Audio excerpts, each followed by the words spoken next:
on veut tester la deuxième loi de Kepler à l'aide d'un programme en Python. Et alors ce programme utilise un fichier de données qui s'appelle par exemple éphéméride Mars si on veut suivre l'évolution de Mars au cours du temps. Et si on veut vérifier la deuxième loi de Kepler, c'est la loi des airs, que l'air balayé par le rayon vecteur, le segment qui relie le centre du Soleil au centre de Mars, l'air balayé par ce rayon pendant des durées égales est toujours la même. Et bien pour ça, il nous faut des données fiables sur l'orbite de Mars, et pour ça, on peut utiliser les données qui sont données par l'IMCCE, qui sont fournies par l'Institut de mécanique céleste et de calcul des éphémérides, qui est de l'Observatoire de Paris. Alors dans les services, on va dans les services, dans l'éphéméride, ils ont leur portail Myriade qui permet de choisir parmi de très nombreux objets célestes. Alors on va choisir par exemple justement Mars. Donc il faut cliquer sur Validate à chaque fois qu'on a fait un choix. Époque permet de choisir pendant quelle durée on veut suivre l'objet. Alors par exemple on va suivre Mars chaque jour sur un peu plus d'une année martienne de 700, enfin qui fait environ 700 jours. Alors là le référentiel c'est pas géocentrique pour le plus simple pour suivre les trajectoires des planètes, c'est plutôt héliocentrique. Et il y a un autre paramètre qu'il faut régler, c'est celui il faut choisir le plan de l'écliptique, qui est le plan dans lequel tournent toutes les planètes à peu de choses près, à quelques degrés près. Dès que l'on change un paramètre, on peut faire calculer les nouvelles éphémérides en cliquant sur Compute Ephemeris. Et ici, donc les coordonnées, etc. sont calculées. Alors pour les traiter dans le fichier Python, il nous faut un fichier texte. Donc il suffit de cliquer sur texte et puis enregistrer sous. Et là, on enregistre donc par exemple éphéméride de Mars, qui est le nom que j'avais donné, .txt, qui est le nom que j'avais donné au fichier qui sera traité par la suite. Donc là, il faut faire attention, il y a un détail, c'est que dans le chemin d'accès, ce sont des slash, des divisés, et pas des anti-slash. Par défaut, quand on copie l'adresse, il y a des anti-slash qui sont placés, et donc il faut les remplacer par des divisés. Bon, certaines versions de Python doivent en plus comprendre ceci. Enfin, s'il y a un problème, ça peut venir de là.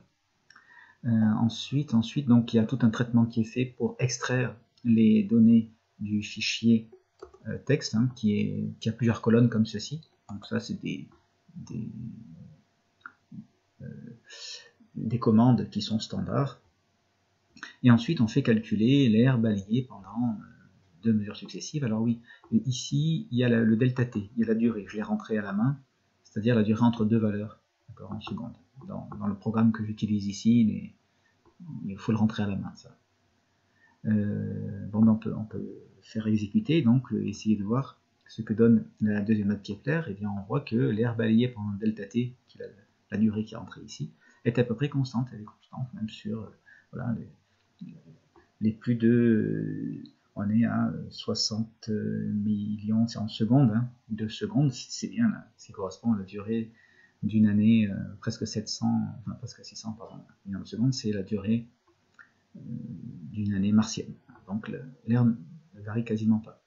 Alors, l'air balayé, on avait dit, pendant une durée égale, qui était ici à peu près un jour. Alors, je voulais aller un cran plus loin. On peut, au lieu d'afficher uniquement l'air balayé, on peut aussi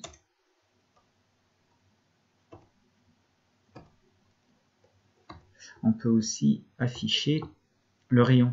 Donc j'avais préparé en dessous de quoi afficher à la fois l'air balayé et le rayon, c'est-à-dire le rayon entre le centre du Soleil et le centre de la planète. Et si on affiche ceci,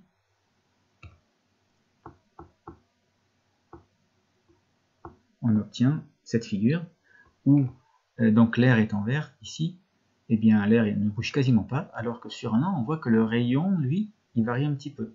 La trajectoire est une ellipse. puisque donc, le rayon n'est pas constant. Hein. On voit ici, on a fait une échelle, les deux échelles sont différentes, pour pouvoir tracer à la fois l'air balayé pendant la durée donnée et le rayon, avec donc une unité et des valeurs différentes. Voilà, donc le rayon tourne autour d'un maximum, d'un minimum. Périhélie et l'aphélie. Périhélie, c'est le point le plus proche du Soleil, l'aphélie, le point le plus loin. Comme il y a le périgée et l'apogée pour les satellites autour de la Terre. On peut utiliser également un autre service si on veut suivre les satellites. Donc c'est celui-ci. Et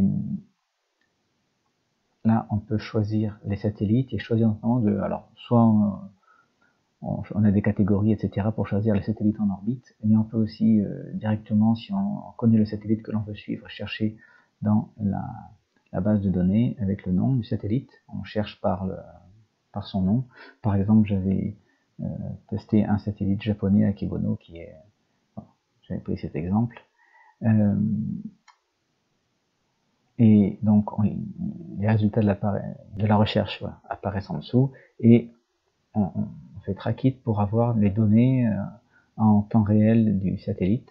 Donc là, il y a la trajectoire et la position en temps réel, voilà. Et ici, vous voyez, on a ici toutes les coordonnées, tout ce qu'on peut savoir sur le satellite, notamment son altitude par rapport au sol, et alors en kilomètres pour le système international qu'il faudra convertir en mètres éventuellement. On peut faire des mesures, en laissant s'écouler le temps et à divers instants. Et bon, ça permet notamment de tester pareil, les lois de Kepler, et on constate que, enfin on peut vérifier qu'elles sont vérifiées pour tous les objets que l'on peut étudier. On veut tester la troisième loi de Kepler en prenant comme exemple les planètes du système solaire.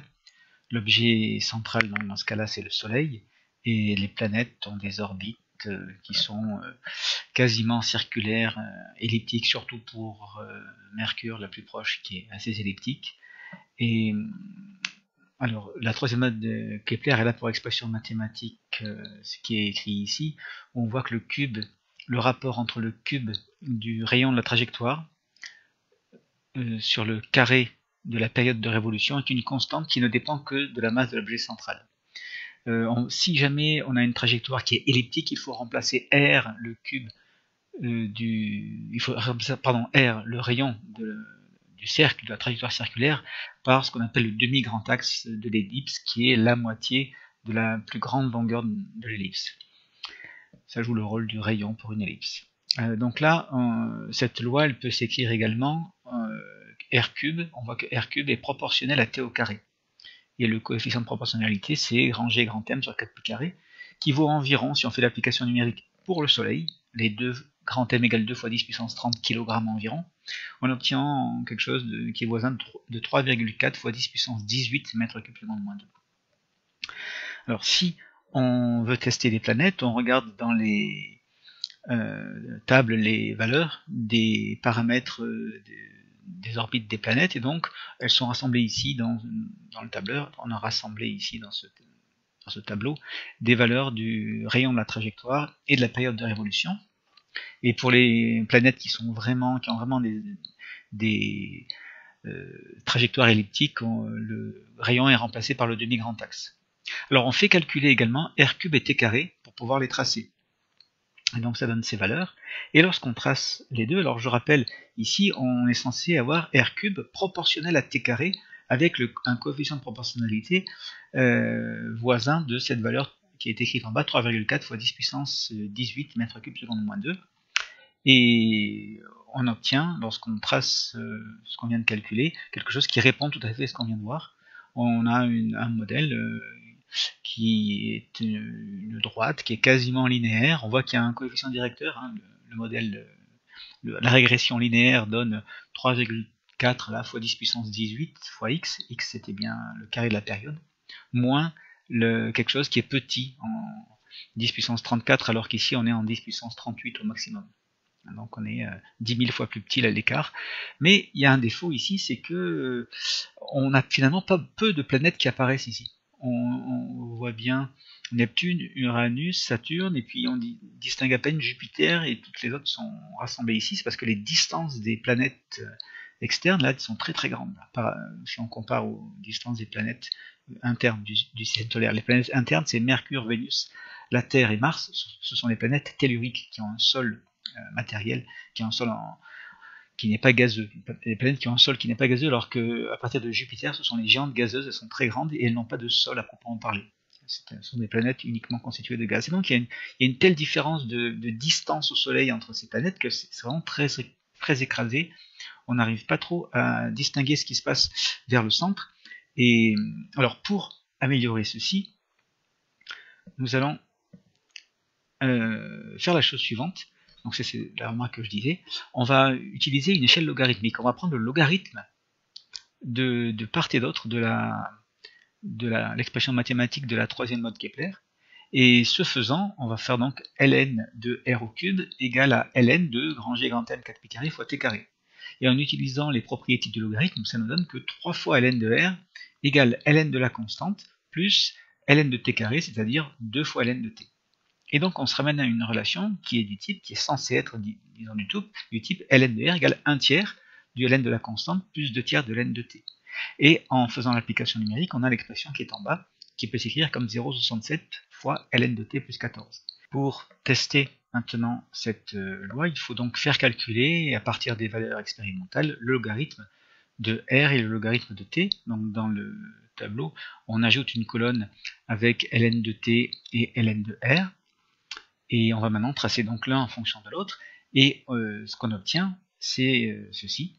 On obtient une droite affine. Et on constate que si on fait modéliser, on fait une régression linéaire, on constate que le coefficient directeur correspond assez bien à ce qui était attendu et l'ordonnal à l'origine également. Et là, on a l'intégralité des planètes qui sont bien visibles. L'échelle logarithmique a cet avantage de pouvoir faire apparaître des grandeurs qui sont très éloignées, de faire apparaître de manière claire sur un graphique des grandeurs qui sinon s'excluraient les unes les autres. On voit une séparation entre les planètes telluriques, les planètes du système solaire interne, et celles qui sont du système solaire externe ici, hein, les géantes gazeuses. Sont vraiment, voilà, il y a deux familles d'objets hein, qui sont que l'on met en évidence. Alors néanmoins, on constate que l'ensemble des planètes vérifie bien la troisième loi de Kepler, comme chacune des lois de Kepler. Et d'ailleurs, là, on a pris des exemples sur des orbites elliptiques, et en fait, ça marche pour tout type d'orbites, pas forcément fermées, même pour les orbites qui sont paraboliques ou hyperboliques, les lois de Kepler sont vérifiées.